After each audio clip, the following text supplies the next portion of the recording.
Mga Brad, kahit anong mangyari, magkakaibigan pa rin tayo, ha? Oo. Sports lang tayo dapat lahat. Hindi naman to para sa sarili natin eh. Para ito mapasaya mga tao. Tsaka, syempre, para sa mga pinaglalaban natin. Kaya nga. Tama kayo, Brad. Tsaka pare-pareso naman tayo lumalaban ng patas para sa titulo eh. Kaya dapat, pag natalo, tanggapin yung pagkatalo. Tama. Naniniwala naman ako sa sinasabi mo, B-Boy. Basta, siyempre, importante, tapat, wala nang dadaya, no? Teka, ano pa ibig sabihin mo, nandadaya ako, ha? Wala naman ako sinabi ng dadaya ka, pero yung pagiging tapat, dun medyo hindi ako sigurado. Ano ba problema mo? May problema ka ba sa akin? Ano problema Ang dami mo sinasabi. Ano problema mo? Ang dami mo sinasabi. Ikaw na unang nagpaparinig, di ba? Ikaw ay nagpaparinig Ayos ka pala dito. eh. Sabi ko nga tapat, di ba? Ayusin mo, Pag nananayinig natalo ako ka dito kasi eh. tanggapin yung pagkatalo. Nag-uusap nga lang sa sinasabi. sige. Ikaw dami mo sinasabi. Nakatingin ka pa sa akin, di ba? Ano sinabi mo, talo? Kaya nga, di ba sabi ko, Bakit? May ginawa ko sa'yo? May ginawa ko sa'yo? May problema to eh. Ano Wala ba namang problema? pala eh. Laki ng problema mo sa akin ah. Ikaw yung may problema sa akin. Ikaw nagparinig.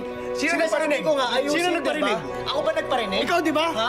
Ikaw yan. Ang dami mong sinasabi. Puro ka parinig eh. Ako ba? Uy, wala tayo dito Sino sa nauna? classroom, Sir Ronald. Sino nauna? Wala tayo dito sa classroom. Hoy, ano ba?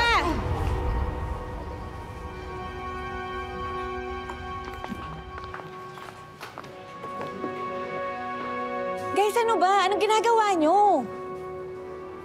Bakit kayo nag-aaway? Alam niyo, pwede kayo ma-disqualify sa ginagawa niyo?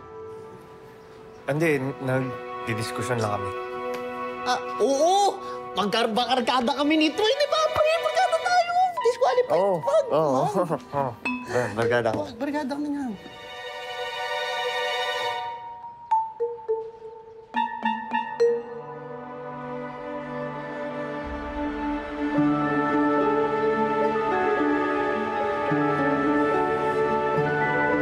Wala yan. Ano pa?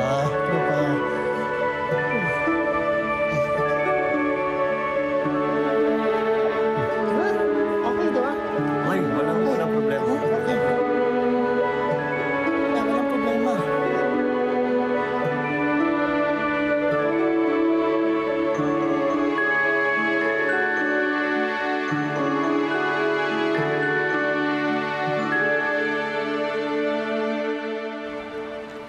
Buti na lang tinanggal mo na yung lipstick mo, Kring. Ano pa kasing naisipan mo, ba't ka naglagay nun? Siguro may pinapagandahan ka, no? Meron!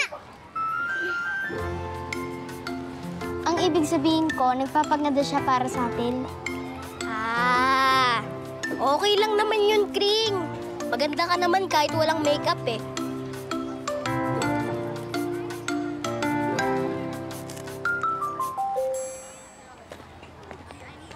Uy, ito pala si Joko, yung kapartner mo.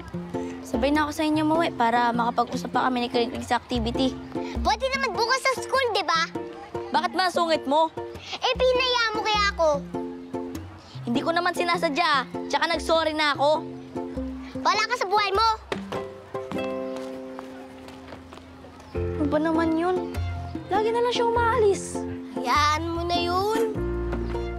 Ano kaya nangyayari sa kanya? Hindi ko na nga siya inaasar eh.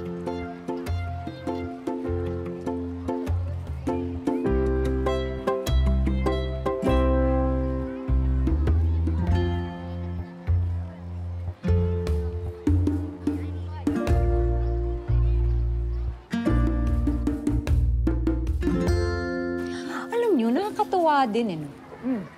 Pero nung una, parang nalalaswaan ako kasi nakasando. Grabe naman. Pero tuwa. Pero hindi, nakakatuwa kasi nakikita mo talaga sila na nagkaisa. Basta ako, si Badong ang manok ko. Ay, binihisan ko yun. Yung abs nun, maliit lang talaga. Dinrawingan ko, lumaki. Oo nga, pansin ko. At saka, may cute dun. Di ba kanina, Gege? Okay mo ko sa'yo, Tigutilyo nga. Ang laki ng paga. Ayoko naman sa mga lalaki. Kota na ako sa mga guys. Siguro next year. Next year? At least may date. Oo. Pero ang busog na busog talaga ay ang mga mata ni Kakay. Ay, oo. Si Noli at B-Boy pa lang para nakumpleto na nila yung food pyramid. Teka, Sobrang sustansya. Teka, ba't palagi nang ako nakikita ninyo? Kasi naman, Ning, ang haba ng hair mo. Aray ko, ayoko na. Excuse me, nauupuan niyo na. minsan nga gusto kong pagaya yung pes mo eh, yung hulma. Kasi para pagagawa din ako ng dalawang lalaki. Naku, aling gay-gay. Grabe ka. Siyay, kilig na mairing. Dalagang ito, oh. Binibiro ka lang. Sana kasi nakapili ka na, edi, diba, hindi ka na namin inaasar. Oo nga. May point.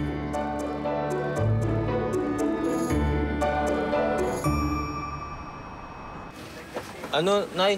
Ito siguro, itong tatlo na to. Opo, pakilo na lang.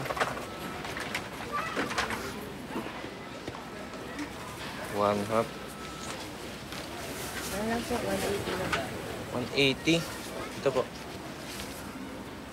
Sariwa pa yan, Nay, ah. Opo, sariwa po talaga. Sige po. Salamat po. Salamat, Sige po, ingat, ingat. Po. Ay!